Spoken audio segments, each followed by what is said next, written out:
Picture the Atlantic Ocean in December, not the Atlantic of summer postcards and cruise ship brochures, not blue water and warm breezes, and the smell of sunscreen, the December Atlantic, gray as iron, cold as a grave, swells running 15, 20 feet in bad weather, walls of black water that rise and fall with the indifference of something that has existed for millions of years and will exist for millions more and does not notice, in any meaningful sense, whether you live or die upon its surface. This is the ocean that sailors in 1872 crossed in wooden ships powered by canvas and rope, and a particular combination of skill and stubbornness and fatalism that the sea produces in the people who spend their lives on it. They knew this ocean. They respected it. They feared it.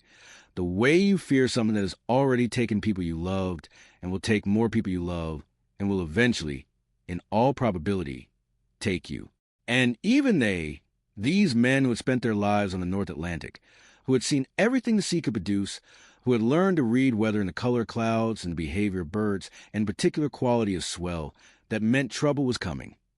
Even they were not prepared for what the crew of the brigantine Dei Gratia encountered on the afternoon of December 4th, 1872. At approximately 1 p.m., in the waters between the Azores and the coast of Portugal, the helmsman of the Dei Gratia, a man named John Johnson, spotted something on the horizon, a ship moving erratically, yawing side to side in the swell, heading roughly eastward in the wandering, purposeless way of a vessel with nobody at the wheel. Her sails were up, some of them anyway, but set wrong for conditions, pulling against each other in a way that no competent sailor would allow. Her course was not a course at all. It was drift dressed up in canvas. John Johnson called down to the captain. Captain David Morehouse came up from his cabin, took his glass, trained it on the distant ship, and looked for a long moment. He recognized her. He knew this ship. He had, in fact, dined with her captain just a few weeks earlier, in the port of New York, before both vessels had departed on their respective Atlantic crossings. He knew her lines, her rigging, her name painted on her bow. She was the Mary Celeste, a 282-ton brigantine, American registered, carrying a cargo of commercial alcohol from New York to Genoa, Italy. Captain Benjamin Briggs in command, a crew of 7. And this was a detail that Captain Morehouse had found particularly admirable when they dined together. The detail that spoke to Briggs's character and his confidence in the voyage. His wife, Sarah, and their 2-year-old daughter, Sophia, aboard as passengers. 10 people total. Morehouse watched the Mary Celeste wallow in the swell for another long moment. Then he ordered 2 of his most experienced men, his first mate, Oliver DeVoe, and 2 sailors, into a longboat. He sent them over to check on her. What Oliver DeVoe found when he climbed a rope ladder onto the deck of the Mary Celeste was something that would make him famous for the rest of his life, and would ensure that the name of that ship would never, in the century and a half that followed, be entirely forgotten. He found a ship that was perfectly intact. No fire damage, no collision damage, no structural failure, no cargo shifted catastrophically in the hold, no broken masts, no shattered hull, no evidence of any of the things that kill ships and the people on them. He found a ship that was, in all the ways that mattered to a sailor assessing seaworthiness, fine. He also found a ship that was completely, utterly, impossibly empty. No captain, no crew, no wife, no 2-year-old daughter. The binnacle, the compass housing, was knocked over. The ship's chronometer and sextant were missing. The ship's papers were gone, except for the captain's log, which sat open on the cabin table. The last entry was dated November 25th, 9 days before DeVoe's arrival. 9 days in which the Mary Celeste had sailed or drifted or been pushed by wind and current, approximately 400 miles with no one at the helm. In the captain's cabin, Sarah Briggs' belongings were still neatly arranged. Her dresses hung in the wardrobe. Her sewing materials were on the table. Her melodeon, a small reed organ, her personal instrument, the thing she had brought across the Atlantic to play in the evenings, sat against the wall, with a piece of music still open on its stand. In the galley, the stove was cold, but the pots were clean and properly stored. The food supplies were adequate for months of sailing. Everything was exactly where it should be, except for the people who should have been using it. In the crew's quarters, personal belongings, pipes, tobacco, clothing, the small, precious things that sailors carry with them, things that a man in fear for his life, abandoning ship in a hurry, would absolutely take with him if he had any choice at all. Nobody had taken them. Nobody had taken anything. The longboat, the Mary Celeste's only longboat, was gone. It had been lashed to the main hatch before departure. Now the lashings were cut or broken, and the boat was gone. And the main hatch itself was open. Not forced open, simply open, like someone had lifted it to check the cargo hold below, and then walked away without closing it behind them. Oliver Deveau stood on the deck of the Mary Celeste in the December Atlantic wind and looked around at a ship that should have been full of life, full of sailors doing their jobs, a captain navigating, a young woman perhaps playing her melodeon in the fading afternoon light, a small girl running across the deck, and felt, he said later, a chill that had nothing to do with the weather. He went back to the Dei Gratia. He told Captain Morehouse what he had found. And Captain Morehouse, a practical man, a professional sailor, a man not given to dramatics, sat with that information for a very long moment before saying anything at all, because what Oliver Deveau had just described was not possible. Ships don't empty themselves. People don't vanish in the middle of the ocean and leave their pipes and their music and their children's toys behind.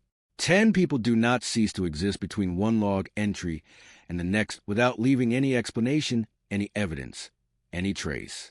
And yet, the Mary Celeste was there, empty, drifting, waiting, and 10 people were gone. They have never been found.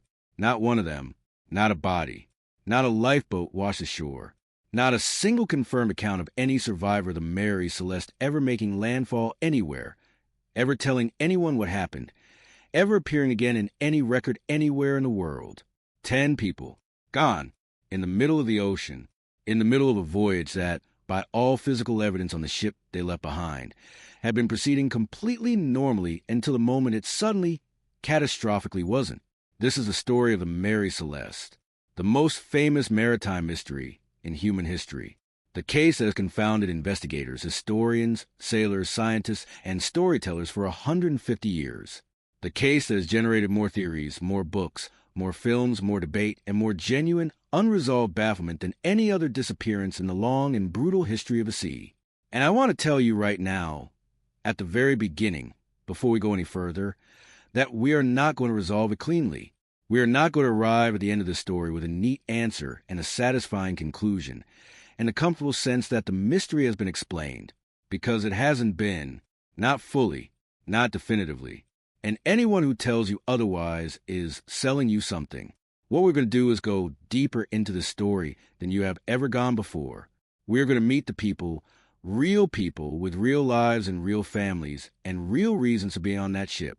We are going to examine every piece of physical evidence with the most current understanding available. We're going to take every serious theory apart and look at what holds up and what doesn't. And at the end, I promise you this, you will understand why this case has never let go of the human imagination, why sailors and scholars and obsessives have been arguing about it since 1872, why, when you strip away every false version and every sensationalized account and every fictional elaboration, the true story of the Mary Celeste is more haunting, more human, and more heartbreaking than any of the legends built around it. Stay with me. We're going out to sea. Before we can understand what happened to the Mary Celeste, we need to understand what she was, not just as a vessel, though the vessel matters, and we will get to her specifics, but as a thing in the world, a wooden ship in the North Atlantic in 1872, what that meant, what that life was, what the stakes were for every single person who sailed on her. Because here's the thing that gets lost when we talk about the Mary Celeste as a mystery, as a puzzle, as a historical curiosity. The people on that ship were not characters in a story. They were human beings. They had histories and families and preferences and fears. They had reasons for being on that ship on that specific voyage. And those reasons, the full human weight of them, matter to understanding what might have happened. So, the ship first, then the people. The vessel we know as the Mary Celeste was not born with that name. She was built in 1861 in Spencer's Island, Nova Scotia, by a Scottish-Canadian shipbuilder named Joshua Dewis. She was originally christened the Amazon, a name with a certain grandeur to it, a name that suggests power and possibility and the vast unknown. The Amazon did not live up to her name. From the very beginning, she was troubled. Her first captain, Robert McClellan, fell ill and died before she even completed her maiden voyage. Her second captain, John Parker, ran her aground on the coast of Maine while she was barely a year old. She was repaired, returned to service, and promptly involved in a collision with another vessel in the Straits of Dover that put her out of commission again. She changed hands multiple times over the following years, a ship with a reputation, in the superstitious world of 19th century seafaring, of being unlucky. In 1868, still bearing her troubles, she was wrecked again, grounded on Cape Breton Island in a storm, badly damaged, abandoned by her owners as not worth the cost of repair. She was purchased at salvage auction by an American consortium, repaired and substantially rebuilt in New York, and rechristened. The new name, chosen, presumably in the hope that a new name might bring new luck, was the Mary Celeste. It did not bring new luck, but it brought fame, the particular, terrible, immortal fame of a name attached to a mystery that has never been solved. By 1872, the Mary Celeste was a capable, if not exceptional, brigantine. 2 masts, square rig on the foremast, fore and aft rigged on the main, 282 tons, approximately 100 feet in length. She had been rebuilt and reinforced, and while she would never be among the fastest or most prestigious vessels on the Atlantic, she was seaworthy. She was functional. She was the kind of working ship that carried the working cargo of the 19th century world. Not glamorous, not remarkable, just a wooden vessel doing practical business of moving goods across an ocean that was indifferent to her existence. Her cargo on the fatal 1872 voyage was 1,701 barrels of commercial alcohol, specifically denatured ethanol destined for fortifying wine in Genoa, Italy. The cargo was loaded in New York and was worth approximately $35,000 at destination, a significant sum for the era. The cargo will become central to nearly every theory about what happened on the voyage, for reasons we will examine in detail. Now, the people, and this is where the story stops being about a ship and starts being about human beings, which is where it should always have been. Captain Benjamin Briggs was 37 years old in the autumn of 1872. He was a New Englander, born in Wareham, Massachusetts, into a seafaring family of the particular kind that New England produced in that era. His father had been a captain. His brothers were captains. The sea was not a choice for Benjamin Briggs so much as it was an inheritance, a birthright, the thing that the men in his family simply were. He was, by every account available, an exceptionally capable and responsible seaman. He had been sailing commercially since he was a teenager. He had commanded multiple vessels before the Mary Celeste, always without incident, always with the kind of record that made ship owners trust him with their cargo and insurance underwriters trust him with their premiums. He was known as a careful navigator, a disciplined captain, a man who did not take unnecessary risks. He was also, and this matters for understanding the voyage, a deeply religious man, not in performative, hypocritical way that the word religious can sometimes imply, but genuinely, privately, practically devout. He didn't drink. He expected the same of his crew. He attended church when never in port. He wrote letters to his mother, long, thoughtful, affectionate letters that have survived and been studied extensively, that reveal a man of genuine moral seriousness, someone who thought carefully about his responsibilities to the people in his care and to God. He was not the kind of man who did reckless things. He was not the kind of man who panicked. He was exactly the kind of man you would want in command of a ship, carrying your cargo and, more to the point, your family, across the North Atlantic in November. And he had brought his family. Sarah Elizabeth Briggs, née Cobb, 30 years old, was Benjamin's wife of 7 years. She was, from her surviving letters, a woman of considerable intelligence and spirit, educated, musically talented, hence the melodeon, possessed of a dry wit and a genuine love of the sea that her husband had apparently successfully communicated to her. She had sailed with Benjamin before. This was not her first ocean crossing. She was not naive about what she was undertaking. She had left their eldest child, their 7-year-old son Arthur, at home in Massachusetts with his grandmother. Arthur was in school, The voyage was not a suitable disruption for a school-age child, but their younger child, 2-year-old Sophia Matilda, was too young for school and too young to be separated from her mother for the months a full Atlantic voyage would require.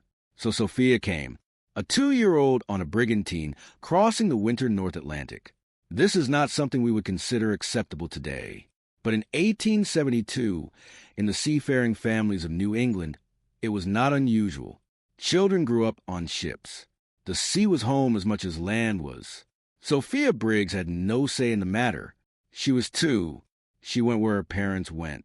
And where her parents went, in the first days of November 1872, was on to the Mary Celeste in the port of New York, bound for Genoa. The crew that Benjamin Briggs had assembled for the voyage was, by his own assessment in his final letter home, written from New York on November 3rd, the day before departure, a good one. He described himself as well satisfied with the men he had engaged. There were 7 of them. Albert G. Richardson, the first mate, was 35 years old, a veteran sailor from Maine, experienced and reliable. Briggs trusted him enough to have specifically requested him for the voyage. Andrew Gilling, second mate, 25, Danish-born, English-speaking, competent, and steady. Edward William Head, the ship's cook and steward, 23 years old, recently married. His wife had seen him off at the docks. This was one of his first major ocean voyages. And 4 German sailors, Volkert Lorentzen, Boy Lorentzen, Area Martins, and Gottlieb Gondeschalk, recruited from the substantial German immigrant population working the New York docks. They were experienced, able-bodied seamen. They spoke limited English but understood orders and did their work without complaint. 10 people, a captain, his wife, his toddler daughter, a first mate, a second mate, a cook, and 4 sailors. On November 5, 1872, the Mary Celeste left the port of New York. Captain Briggs's last letter to his mother, written the previous day, ended with a characteristic mixture of practicality and faith. "I hope we shall have a pleasant voyage," he wrote. "We have the best of sailors, so I feel quite confident we shall have a good passage. I trust we shall all be protected by our dear Heavenly Father, and that I may be enabled to conduct myself in a manner pleasing to Him." He signed it with love. He never wrote another letter. The Mary Celeste moved out of New York Harbor on a November morning, into the Atlantic, into history.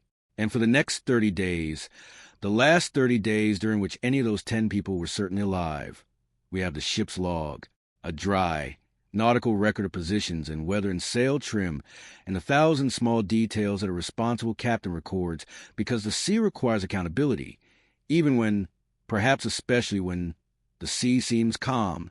Let's follow that log. Let's sail with them for those 30 days, because the log is where the mystery truly begins.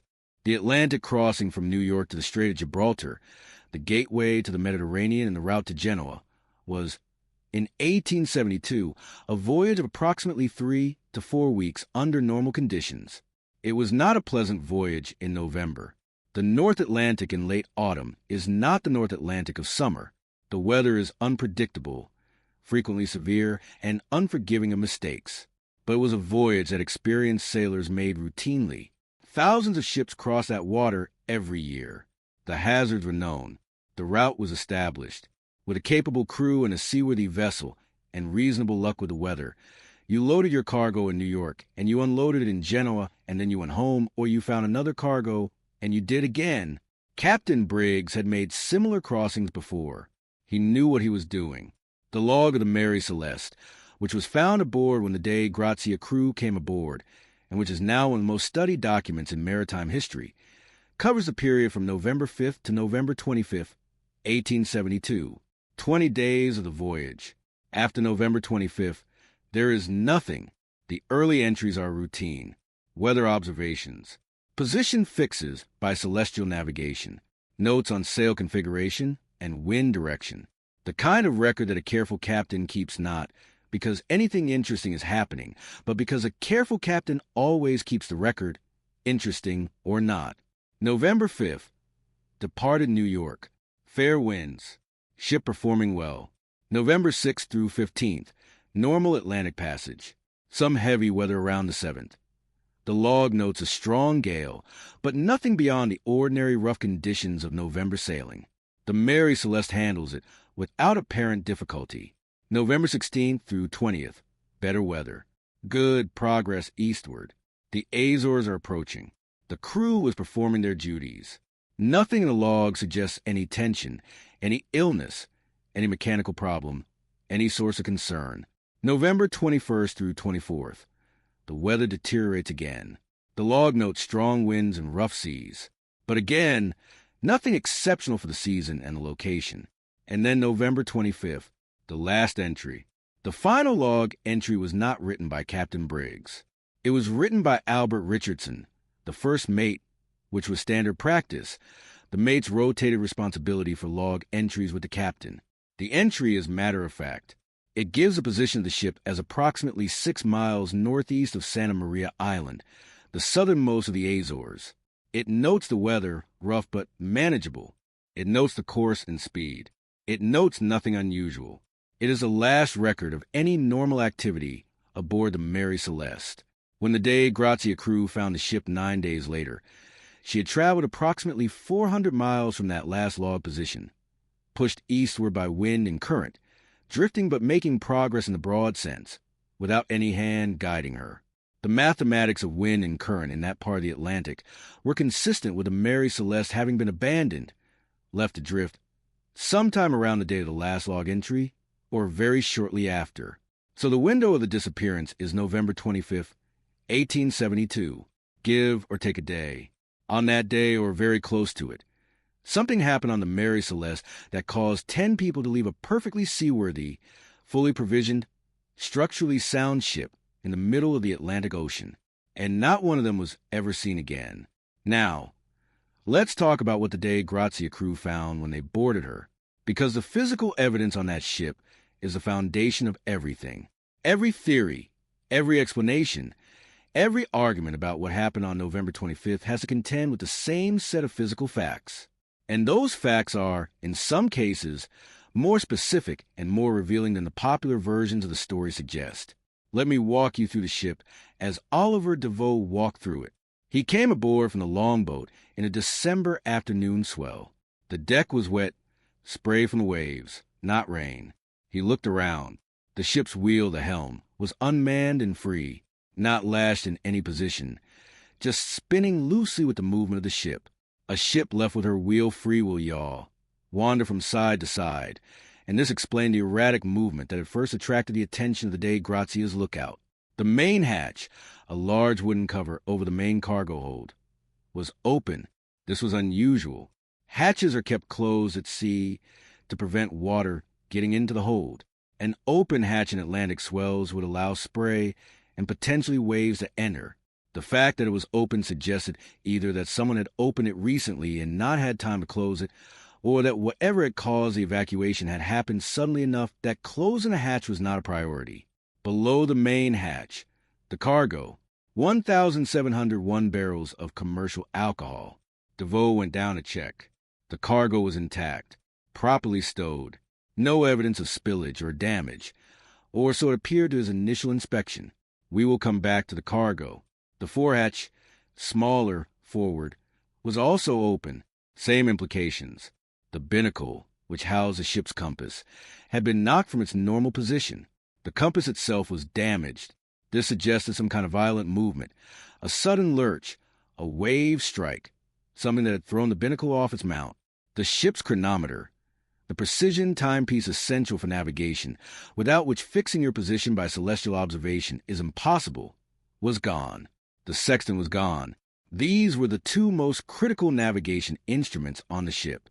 The ship's papers, the registration documents, the cargo manifests, the official paperwork that identified the vessel and her mission were also gone. Everything except the log. The captain's bed in the main cabin had been recently slept in. The impression in the mattress was still visible. A woman's clothing, Sarah Briggs's clothing, was folded and hanging in the wardrobe. On the child's cot in the captain's cabin, a small toy, a child's impression still on the pillow. Sophia's pillow, a 2-year-old's pillow, with the shape of her sleeping head still pressed into it. DeVoe stood in that cabin and looked at that pillow and understood in the most visceral possible way that this was not just a mystery, This was a catastrophe. This was a family. In the galley, the stove cold, but the kitchen clean and properly organized. Food supplies for months. Everything in its place. In the crew's quarters, 6 bunks. Personal belongings in all of them. Pipes, tobacco pouches, razors and shaving soap. Small personal items. A photograph here, a pocket Bible there. The particular small treasures that sailors accumulate. None of it taken. On deck, one piece of evidence that would become the most discussed and debated piece of physical evidence in the entire case. A rope. More specifically, the remains of a rope. One end was tied to the stern, the back of the ship. The other end trailed in the water behind her, frayed and waterlogged. It had clearly been attached to something at some point, something that was no longer there. The Mary Celeste longboat was gone. The place where it had been lashed, on the main hatch cover, showed the marks of its lashings, cut or broken. The longboat itself was nowhere in sight. That rope, trailing from the stern, the missing longboat. These two pieces of evidence, taken together, suggest a very specific sequence of events. The longboat had been launched. The people had gotten into it. A rope had been tied from the longboat to the stern of the Mary Celeste. A painter line, used to keep the small boat attached to the larger ship while both were in the water, perhaps while the situation on the ship was assessed, perhaps while something was retrieved, perhaps while 10 people sat in a small wooden boat in Atlantic swells and tried to decide what to do next. And then the rope had broken, or been cut, and the longboat with 10 people in it had been separated from the Mary Celeste, and the Mary Celeste had drifted east, and the longboat with 10 people, including a 2-year-old girl and her parents, had gone wherever the wind and current took it, into the North Atlantic winter, without navigation instruments, without, as far as could be determined, any substantial food or water supply, into the vastness, into nothing. Now, the question that has consumed a century and a half of inquiry. Why? Why did they leave? What happened on November 25th, 1872, that made 10 people, including an experienced, cautious, deeply responsible captain, make the decision to abandon a seaworthy ship in the middle of the ocean? That question is where we go next. Oliver Deveau and 2 sailors sailed the Mary Celeste to Gibraltar. It took them 8 days. 3 men handling a ship designed for a crew of 8 across 800 miles of winter Atlantic. It was an extraordinary feat of seamanship, driven partly by professional capability and partly, it must be said, by the very substantial financial salvage claim that successfully delivering the abandoned vessel would generate. They arrived in Gibraltar on December 12, 1872. The Dei Gratia arrived a day later, and almost immediately, everything became complicated. The British Vice Admiralty Court Gibraltar, which had jurisdiction over maritime salvage claims and maritime incidents in that region, opened a formal inquiry. The court was presided over by a man named Frederick Solly Flood, who held the title of Advocate General and Queen's Proctor, and who would become one of the most significant and most controversial figures in the entire Mary Celeste story. Frederick Solly Flood was, by all accounts, an extremely intelligent man. He was also, by most accounts, an extremely suspicious one. He looked at the Mary Celeste and at Captain Morehouse of the Dei Gratia, and at the remarkable coincidence of Morehouse having dined with Captain Briggs just weeks before the voyage, and he immediately began constructing a narrative of criminal conspiracy. His theory, developed over the weeks of the inquiry, was essentially this: that the crew of the Dei Gratia had conspired with persons aboard the Mary Celeste, or had themselves committed violence against the Mary Celeste crew in order to engineer a fraudulent salvage claim. By finding an abandoned ship and delivering it to port, the Dei Gratia crew would be entitled to a significant portion of the vessel's value as salvage reward. Flood believed this had been arranged in advance, possibly with the assistance of Captain Briggs himself. He commissioned a forensic examination of the Mary Celeste. The examining doctor, a man named J. Patron, reported finding what appeared to be bloodstains on the ship's deck and on the captain's sword, which had been found beneath the captain's bunk. Flood was galvanized. Here was his evidence of violence. Here was the foundation of his conspiracy theory. There was, however, a problem. Subsequent analysis, both contemporary to the inquiry and much later, using more sophisticated methods, could not confirm that the alleged bloodstains were blood at all. The staining on the deck was consistent with rust, with wine residue from a cracked barrel, with any number of substances that leave reddish-brown marks on wood. The substance on the captain's sword was similarly ambiguous. No conclusive evidence of blood was ever established. But Flood had his theory, and he pursued it with the particular tenacity of a man who has decided what he believes and is looking for evidence to confirm it rather than evidence to follow wherever it leads. The inquiry dragged on. Witnesses were examined. DeVoe primarily, since he had been first aboard the Mary Celeste, and members of the Dei Gratia crew. No witnesses from the Mary Celeste were available for obvious reasons. The physical evidence was examined and re-examined. The cargo was inspected more carefully. And here, in the cargo inspection, something interesting emerged. Of the 1,701 barrels of commercial alcohol in the Mary Celeste's hold, 9 were found to be empty, not cracked, not leaking, empty, as if whatever had been in them had evaporated or been removed, or, and this is the detail that matters, had leaked in a way that left no liquid trace, but might have left something else behind, a vapor trace. Because the 9 empty barrels were made of red oak, American red oak, which is slightly more porous than the white oak used for the other 1,692 barrels.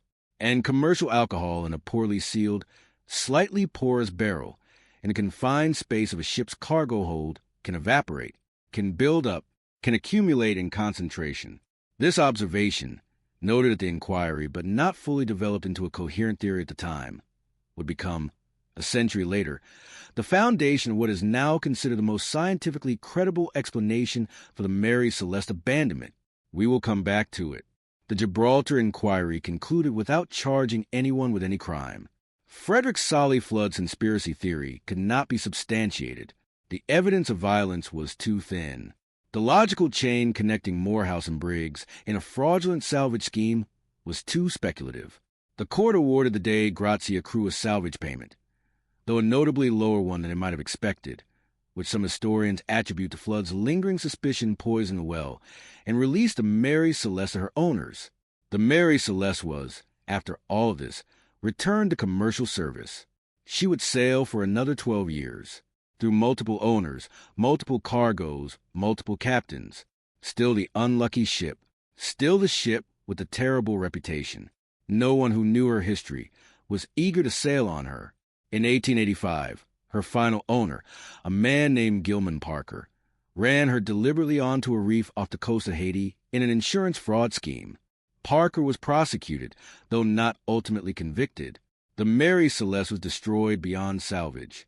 What the sea had failed to claim in 1872 was finally given to it by human dishonesty in 1885. But the mystery she left behind outlasted her hull and her timbers and the men who had sailed her to her end. And Frederick Solly Flood, the suspicious, tenacious, ultimately wrong man who had shaped the official investigation, had, in his wrongness, done the case one lasting service. By examining the ship as carefully as he did, by commissioning the cargo inspection that revealed the 9 empty barrels, by creating a formal record of everything that was and wasn't found aboard the Mary Celeste, he had given future investigators the documentary foundation they needed. He had preserved the evidence, even as he misread it. The real work of understanding the Mary Celeste was just beginning. Here is something important to understand about the Mary Celeste before we go any further. Almost everything you think you know about is wrong. Not because you haven't been paying attention, not because you're unintelligent or uninformed, but because the Mary Celeste story has been so thoroughly, so extensively, and so creatively mythologized over the past century and a half that separating the actual facts from the accumulated fiction is genuinely difficult. And most accounts of the case don't even try. The mythologization began almost immediately, and it began specifically with a short story published in the Cornhill magazine in January 1884, 11 years after the original discovery, by a young writer who was, at the time, not yet famous, but who was about to become very famous indeed. His name was Arthur Conan Doyle. Conan Doyle had read about the Mary Celeste case and found it irresistible. He wrote a fictional story called J. Habakkuk Jeffson's Statement, which purported to be the account of a survivor of the Mary Celeste disaster. It was published as a work of fiction, but it was written with such convincing detail and documentary style that many readers, and at least one newspaper initially mistook it for a factual account. The story was a sensation. It was read across Britain and America. It turned the Mary Celeste from a maritime curiosity into a public obsession, and it introduced to the popular imagination details that had no basis in fact whatsoever. Conan Doyle's story featured a cargo of tobacco. The real cargo was alcohol. It featured a mysterious passenger with a dark secret. It featured elements of racial conspiracy and African mysticism that reflected the worst assumptions of Victorian colonialism. And, crucially, it changed the name of the ship. In Conan Doyle's story, the ship is called the Mary Celeste, with an I, not a Y. This error, because that's what was, an error, a fictional alteration, lodged itself in the public mind with extraordinary tenacity. For decades, the ship was widely referred to as the Mary Celeste. Even today, you will find the incorrect name in countless accounts of the case, including some that claim to be authoritative. Every time you see Mary Celeste instead of Mary Celeste, you are seeing the fingerprint of Arthur Conan Doyle's 1884 short story. But Conan Doyle's mythologizing, significant as it was just the beginning. Over the following decades, the Mary Celeste story accumulated legends the way a ship's hull accumulates barnacles. Slowly, persistently, until the original surface is almost entirely obscured. Half-eaten food on the breakfast table. This is perhaps the most pervasive of the Mary Celeste myths. In countless retellings, the abandonment of the ship is described as so sudden and so complete that the crew left their breakfast half-eaten on the table. Cups of warm coffee, plates of eggs going cold. Food that implies the people eating it had barely a moment's warning before whatever took them. It is a powerful image. It is an image that communicates the sudden, inexplicable quality of the disappearance with visceral immediacy.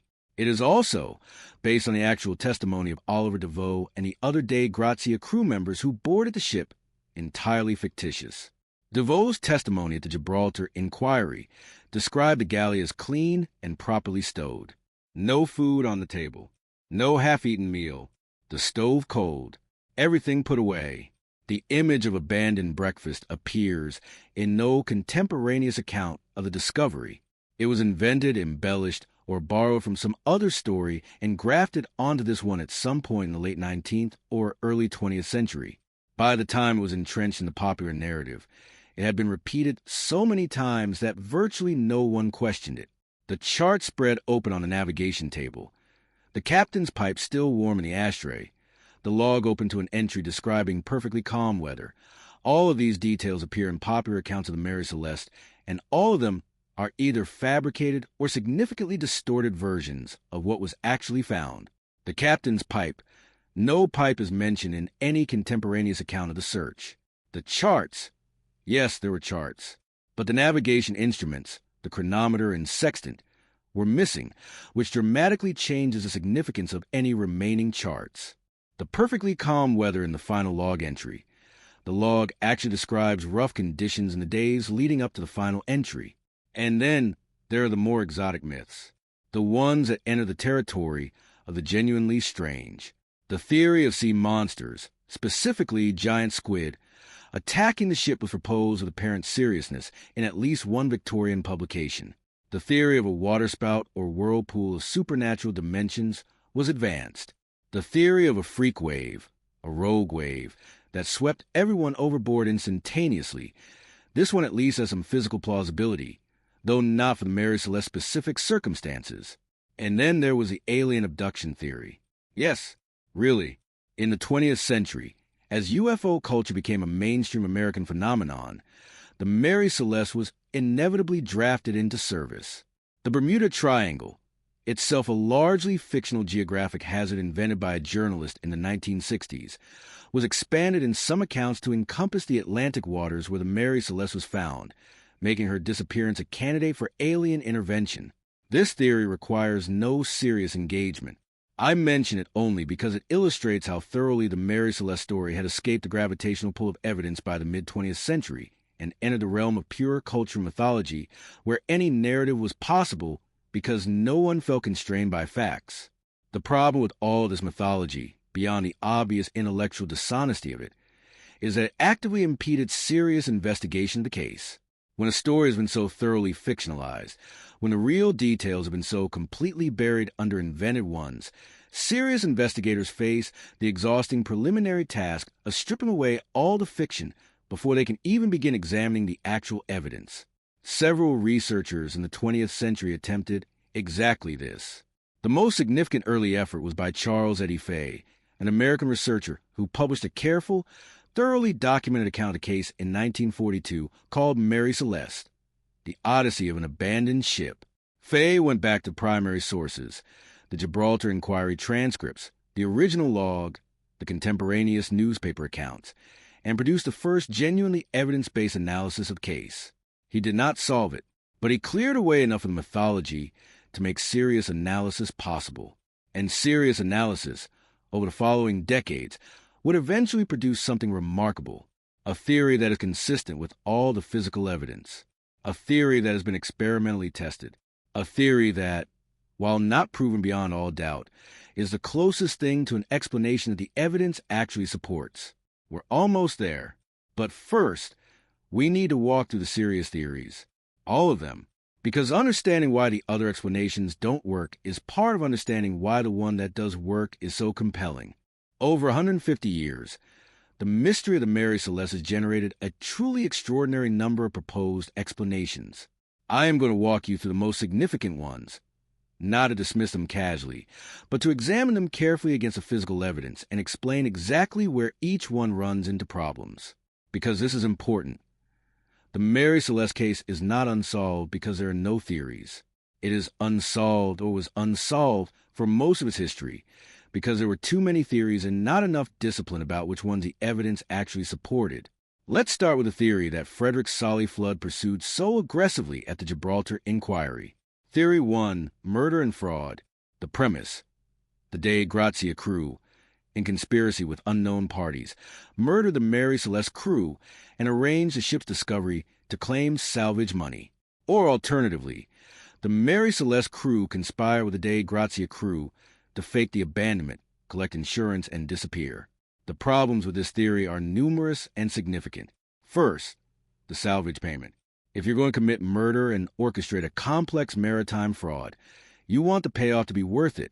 The salvage payment the Dei Gratia crew received was approximately $1,700, a decent sum for the era, but not the kind of money that rationally motivates a conspiracy involving multiple people, enormous risk of detection, and the murder of 10 people, including a woman and a 2-year-old child.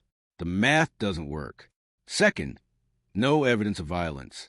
The ship was examined carefully by multiple parties, including Flood's own examiner. The supposed bloodstains were never confirmed as blood. No bodies were ever found. No weapons with definitive evidence of use. No physical damage consistent with a violent encounter. Third, the behavior of the Dei Gratia crew. If they had just murdered 10 people or arranged for 10 people to disappear, sailing their victim's ship directly into a British Admiralty court and submitting to weeks of investigation under the suspicious eye of Frederick Solly Flood is not the behavior of guilty men. It is, however, exactly the behavior of men who had legitimately found an abandoned ship and wanted their salvage money. Fourth, Captain Briggs. The suggestion that Briggs, a deeply religious, carefully responsible family man who had brought his wife and young daughter on the voyage, was involved in insurance fraud or murder conspiracy is so inconsistent with everything we know about his character that it requires extraordinary evidence to support. No such evidence exists.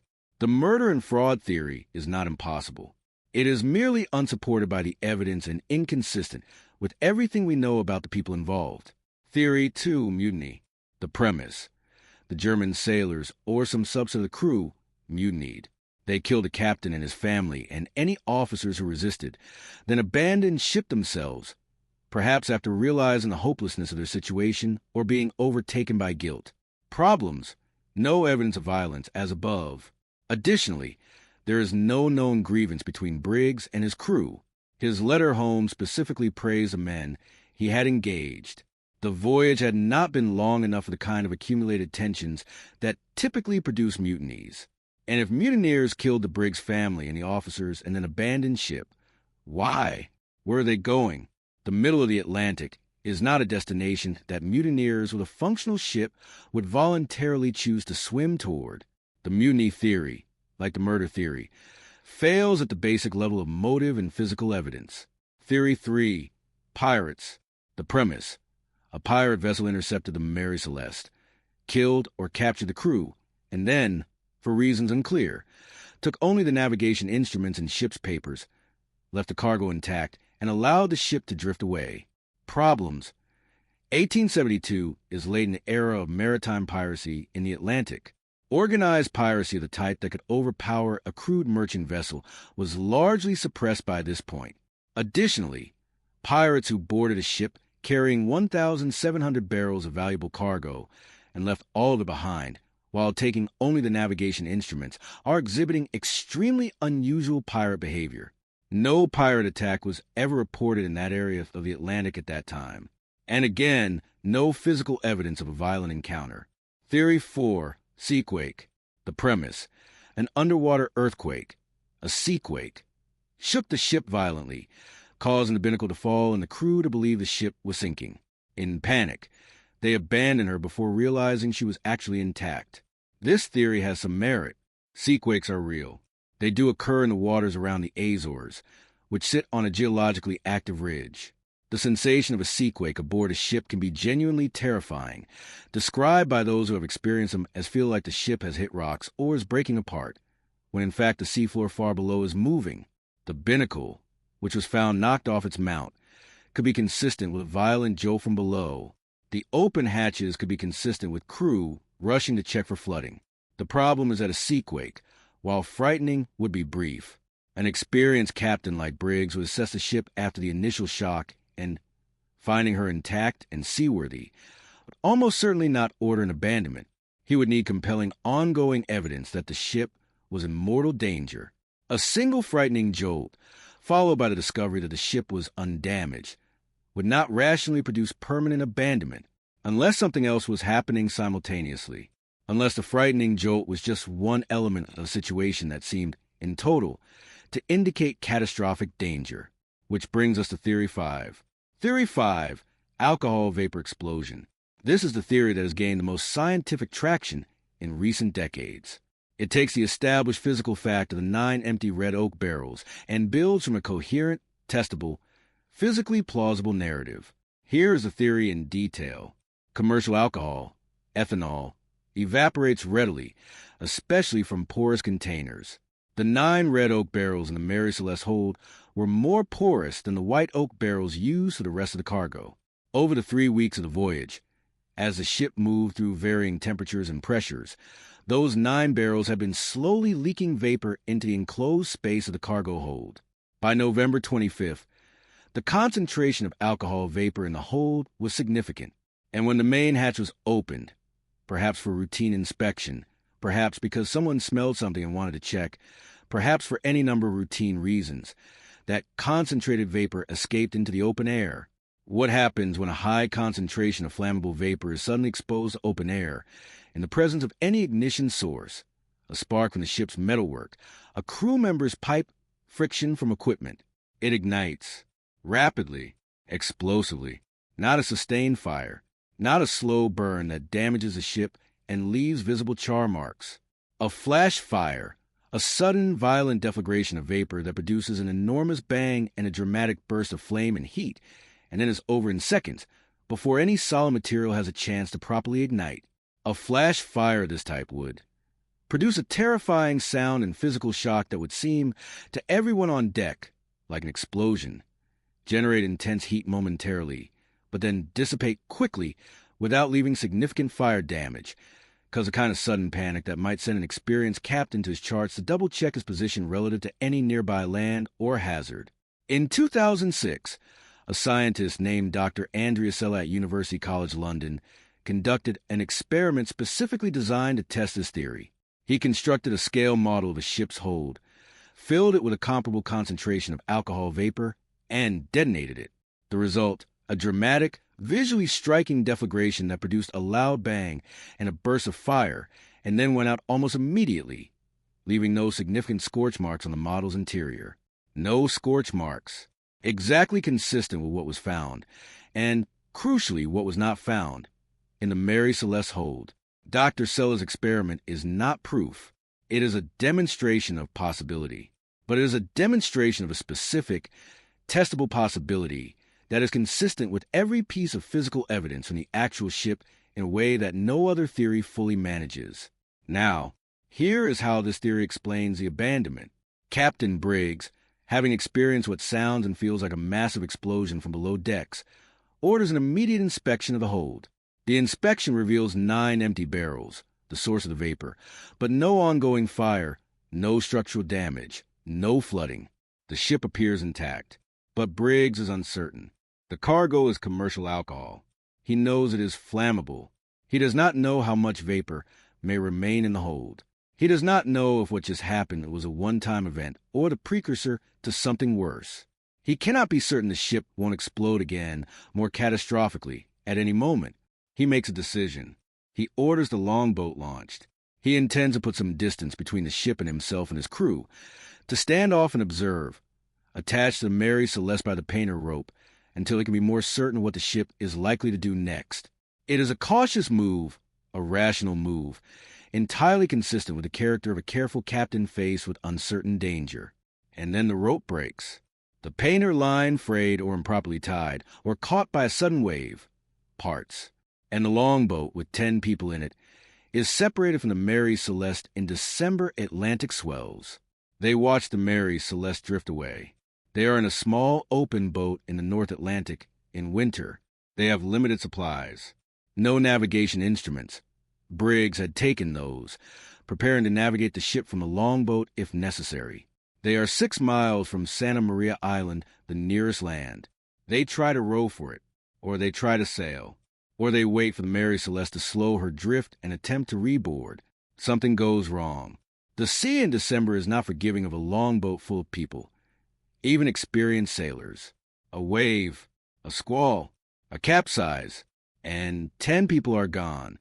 I want to stop the theorizing for a moment, because we have been talking about physical evidence in cargo manifests and vapor concentrations and rope tensions, and all of that is important.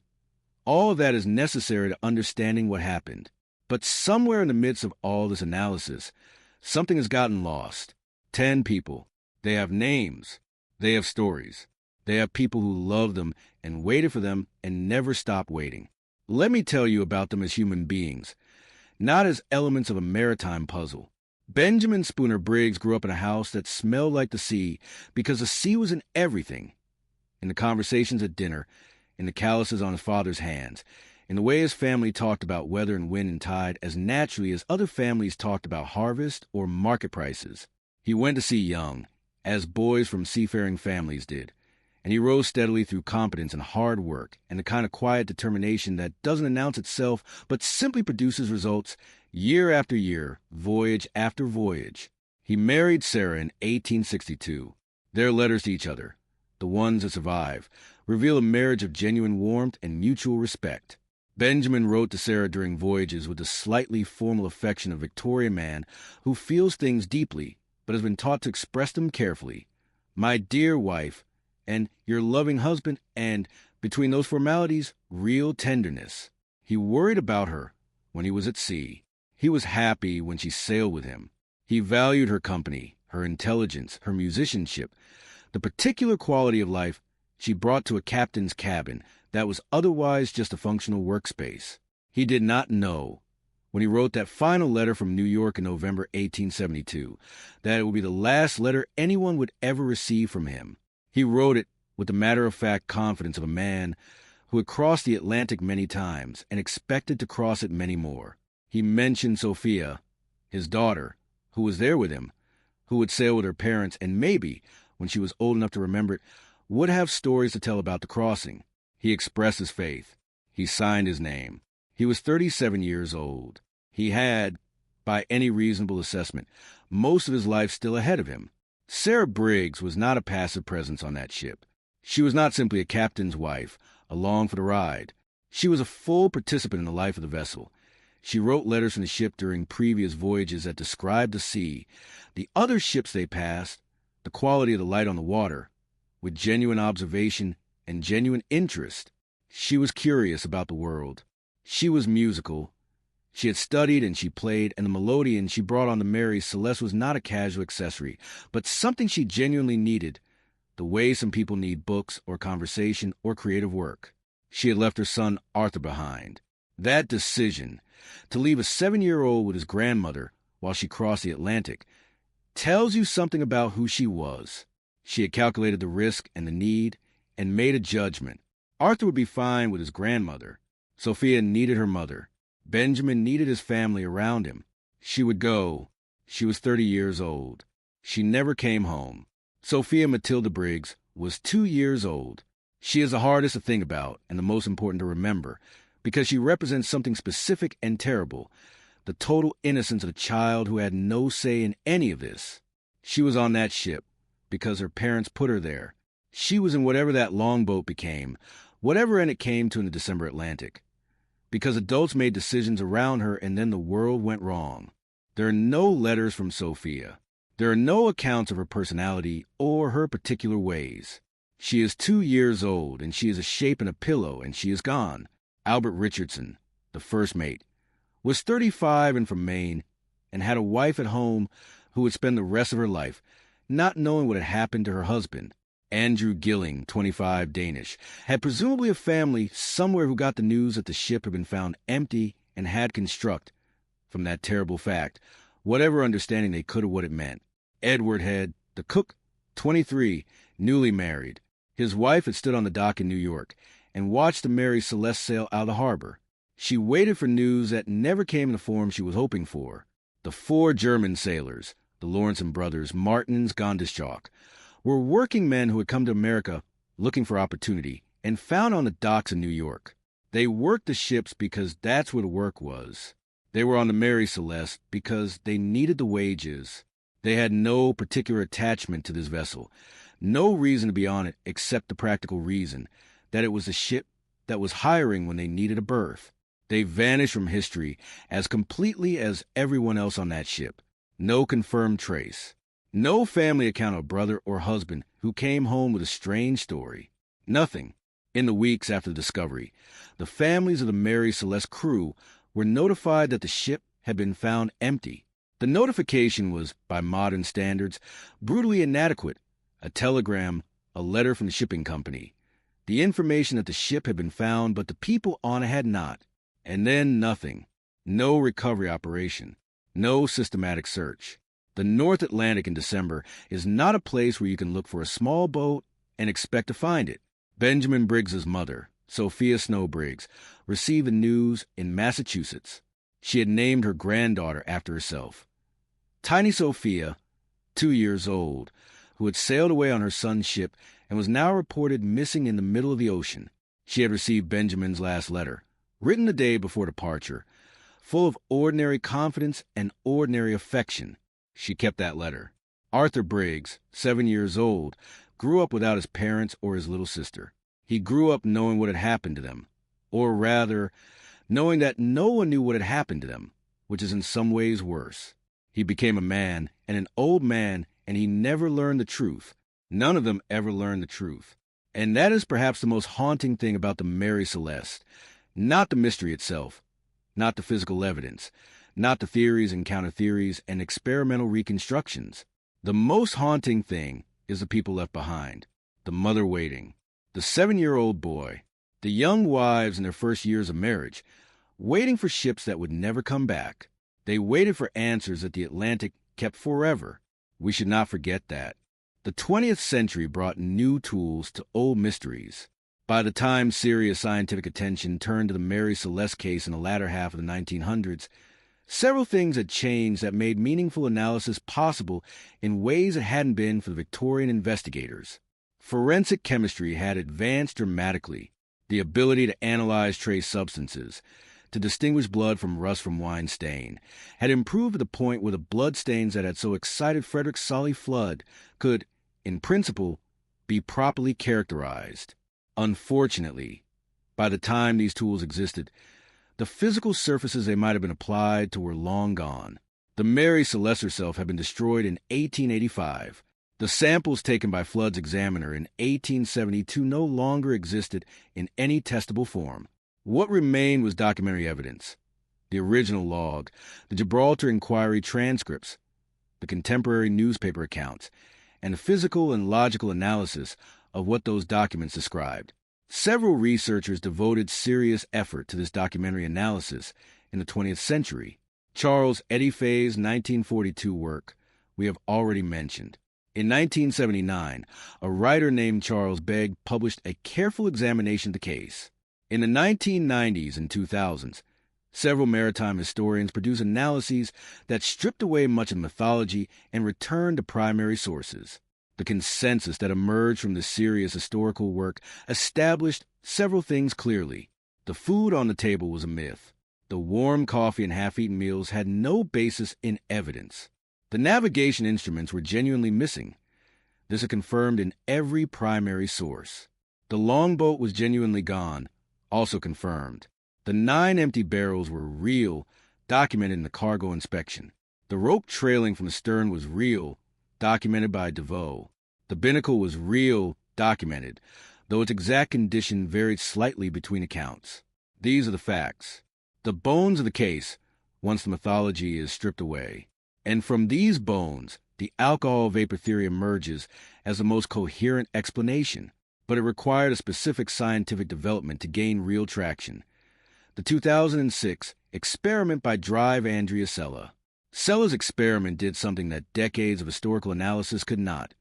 It demonstrated, visibly and measurably, that an alcohol vapor explosion of the type hypothesized could produce the exact combination of effects described in the physical evidence.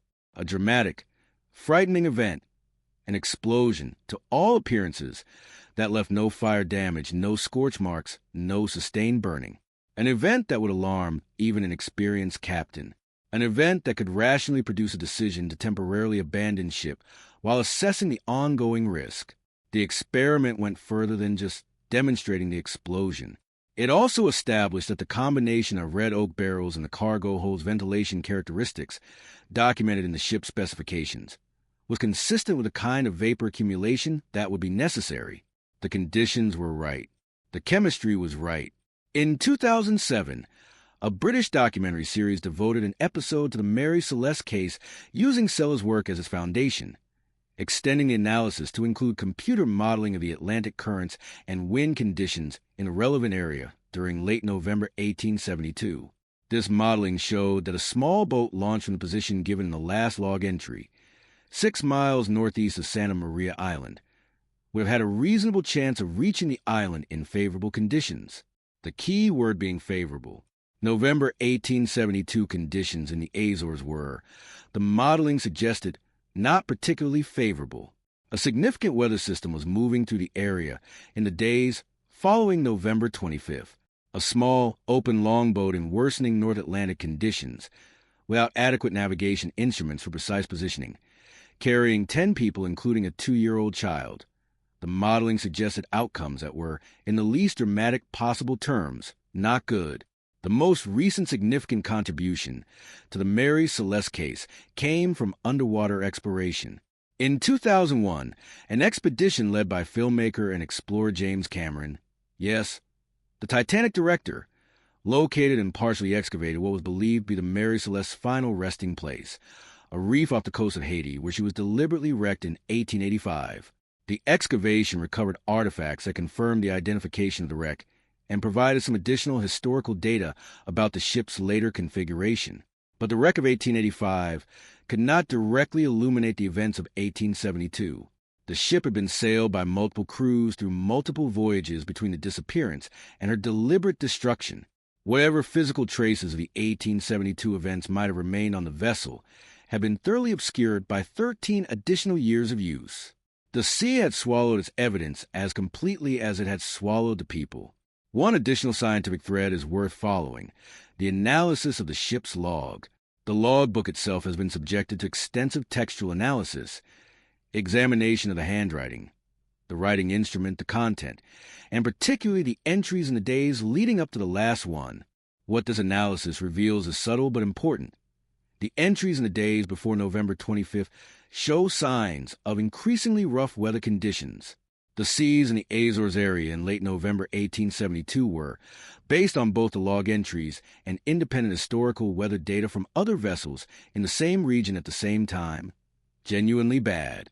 Not catastrophically so, not the kind of conditions that sink well-found ships, but bad enough to make working on deck difficult, to produce the kind of sustained stress that wears on a crew, to make the sudden shock of an explosion from below even more alarming than it would be in calm conditions.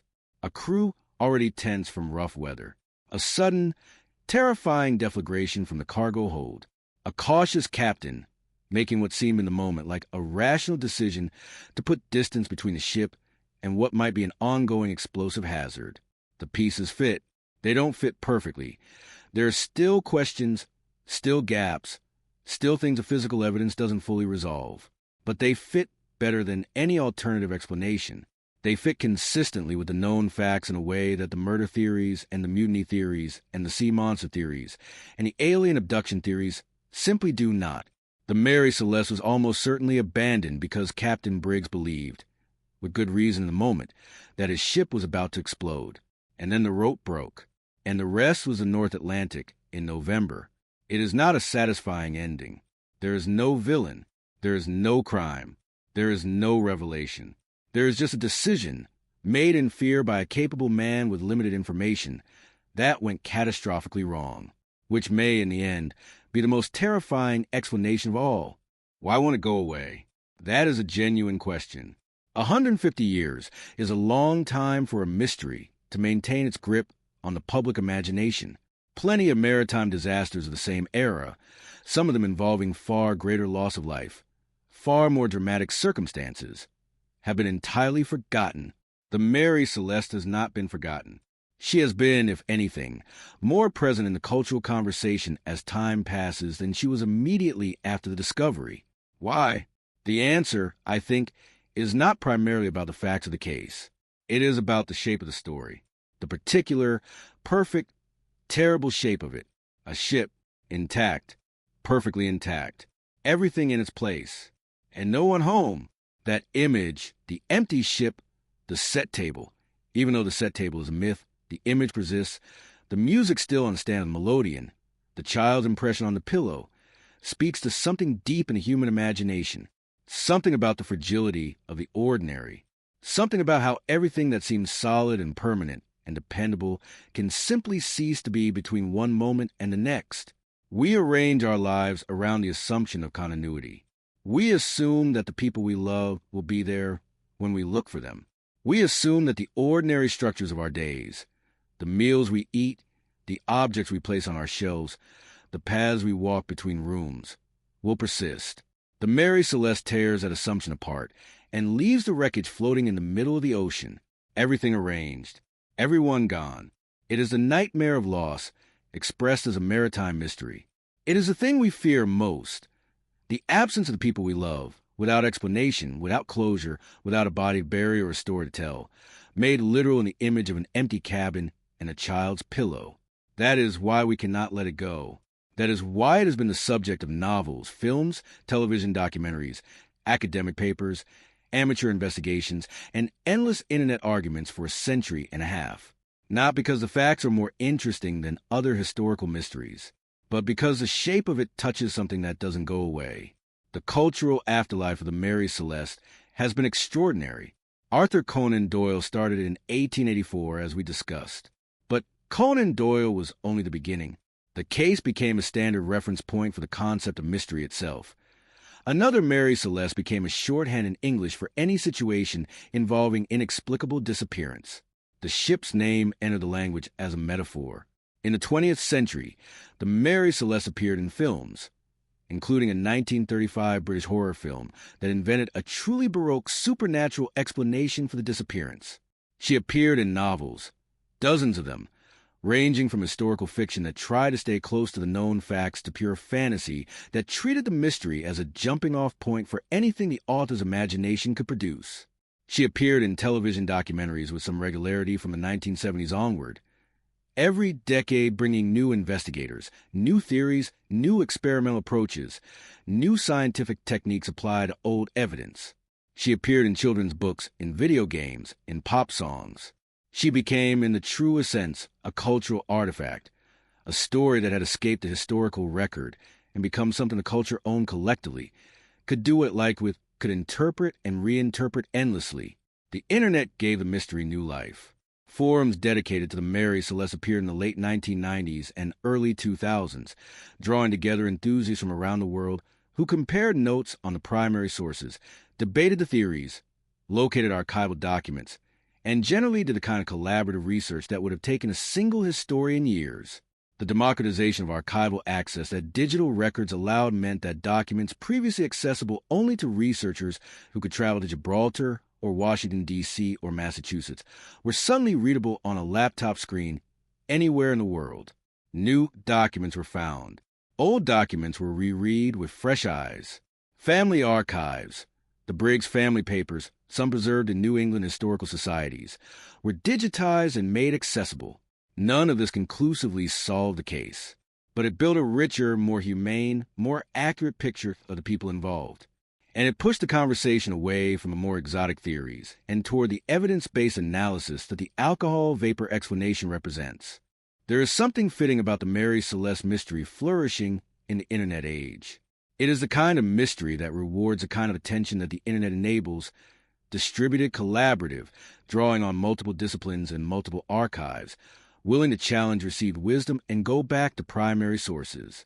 The crowd that has examined this case online over the past 30 years has, collectively, done more to establish an accurate baseline of what is and is not evidentially supported than most of the individual investigators who preceded them. And yet, and this is important to acknowledge, the mystery has not been solved. The alcohol vapor theory is compelling. It is scientifically plausible. It is consistent with the physical evidence. It is, in my view and the view of most serious researchers, the most likely explanation for what happened on November 25, 1872. But it remains a theory. We were not there. We cannot be certain. The people who could tell us, 10 of them, including a 2-year-old girl, were swallowed by the Atlantic and never returned. The mystery endures because the sea kept its secrets. It always does. Let me tell you what I believe happened, not as fact, not as proven history, as the best reconstruction I can offer, based on everything we know and everything we have examined together in this story. I believe that on the morning of November 25th, 1872, the Mary Celeste was approximately 6 miles northeast of Santa Maria Island in the Azores. I believe the weather was rough, the log says so, and the other vessels in the area confirm it. I believe that sometime in the morning, the time of the day when routine inspections and cargo checks typically occurred, a crew member opened the main hatch to inspect the hold. Perhaps he smelled something. Perhaps it was simply routine. Perhaps Captain Briggs himself ordered it, with the particular attentiveness of a careful captain maintaining his ship. When the hatch opened, the accumulated alcohol vapor in the hold, built up over 3 weeks from 9 leaking red oak barrels, escaped into the open air and ignited. What followed was what Dr. Sella demonstrated in his 2006 experiment, a flash fire, instantaneous, terrifying, physically impressive, a blast of sound and heat that shook the ship, and then gone in seconds before any sustained fire could take hold. On deck, 10 people, some of them experienced sailors who had never seen anything quite like this. One of them a young woman who was not a sailor at all, one of them a toddler, reacted with the pure animal fear that an unexpected explosion produces. In the chaos of the moment, Captain Briggs made a decision that seemed rationally correct. Get away from the ship. Observe. Assess. Return when safe. I believe Albert Richardson helped launch the longboat. I believe Sarah Briggs took Sophia. I believe Briggs took the navigation instruments, the chronometer and sextant, because if the Mary Celeste could not be recovered, he would need them to navigate to land. I believe the ship's papers went with them for similar reasons. If you abandon ship, you take the official documentation. I believe the longboat was tied to the Mary Celeste with a painter line, stern to stern, and the small boat sat in the Atlantic swell, while Briggs watched his ship and tried to determine whether she was going to explode again. And I believe the line broke. Perhaps a wave caught the longboat and jerked it suddenly. Perhaps the line, which had been rigged hastily in the confusion following the explosion, was not as securely tied as it should have been. Perhaps it caught on something and the tension parted it. Rope breaks. It is what the things rope does. In an instant, 10 people went from being a prudent captain temporarily standing off his ship to being a small boat in the North Atlantic in deteriorating weather with no connection to any vessel capable of sustaining them. Briggs would have looked at the Mary Celeste, already catching the wind and beginning to drift. He would have looked at the sea around him. He would have looked at the chart he carried. If he carried one, the navigation instruments were taken, perhaps a chart too. He would have looked at his crew, at his wife, at his daughter, and he would have made the only decision available to him: row for land. Santa Maria Island was 6 miles away. That is not an enormous distance in a longboat under normal conditions, but conditions in the Azores in late November are frequently not normal. The same weather system that had been making the Mary Celeste's final days rough, that the log had been quietly recording for days, continued to worsen. I believe they rowed. I believe they tried. I believe Benjamin Briggs, who had spent his life at sea and had never lost a ship and had never lost a man, and had brought his family aboard because he was confident in his own capabilities and the sea's fundamental manageability. I believe he did everything he possibly could. I believe the North Atlantic in November defeated him anyway. A capsize in heavy seas, a wave that overwhelmed a small, heavily loaded open boat, a gradual exposure to cold and wet that no one could survive. One of these things, perhaps a combination, and then nothing. 10 people in a wooden longboat, consumed by the sea without witnesses, without trace, without any marker more permanent than a slight disturbance on the surface of water that has been disturbed 10 million times before and 10 million times since, and remembers nothing. The Mary Celeste sailed on, unmanned, unguided, but seaworthy, her cargo intact except for 9 empty barrels, her belongings arranged as her crew had left them, her breakfast table not set with half-eaten meals but cleaned and squared away by a cook who had done his job properly until the moment he didn't. She sailed for 9 days, pushed eastward by Atlantic winds and current, until the Dei Gratia found her. Oliver Deveau climbed aboard and found the child impression in the pillow and dropped his guard, for just a moment, from professional composure to human feeling. Frederick Sollyflood looked at the empty ship and saw crime where there was only catastrophe.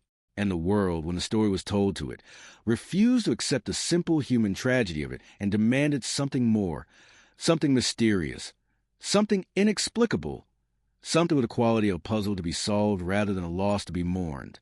We have been solving the puzzle for 150 years.